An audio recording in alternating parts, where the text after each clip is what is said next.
This is the summary created from the video. Lecture 28, Multithreading-II.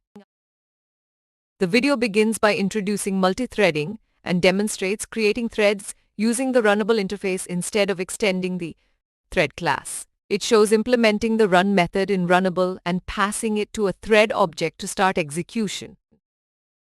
It explains the different execution states a thread goes through, like new runnable, running, blocked, and dead. Various methods like start, yield, sleep, and wait control the transitions between these states. The state transition diagram illustrates how a thread moves from new to dead state. To control thread states, the video covers methods like start, suspend, resume, and stop.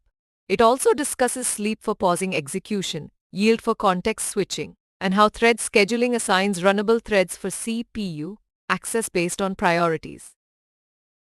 Moving on to thread scheduling.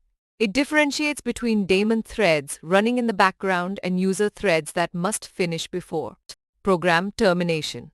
It also contrasts preemptive scheduling, which allows interrupting threads, with non-preemptive scheduling. An example demonstrates using the sleep method to pause a thread's execution for a specified duration wrapped in a try-catch block to handle interrupted exception.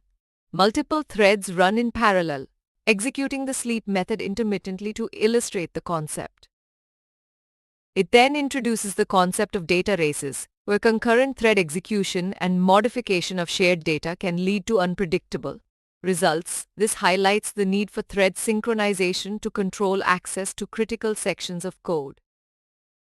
The video explains how to set thread priorities using min-priority, annoy priority, and max priority, which influences the order of thread execution.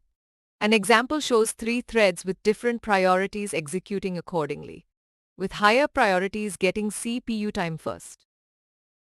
It covers the join method, which allows one thread to wait until another finishes its execution. Threads are created using thread class or runnable interface, started with start, and join ensures they complete before proceeding.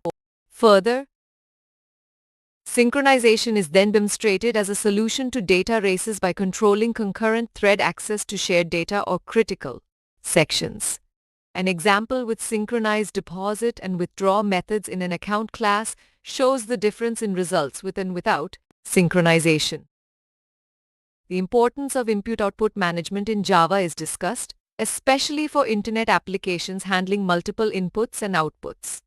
This sets the stage for exploring input-output mechanisms in subsequent videos.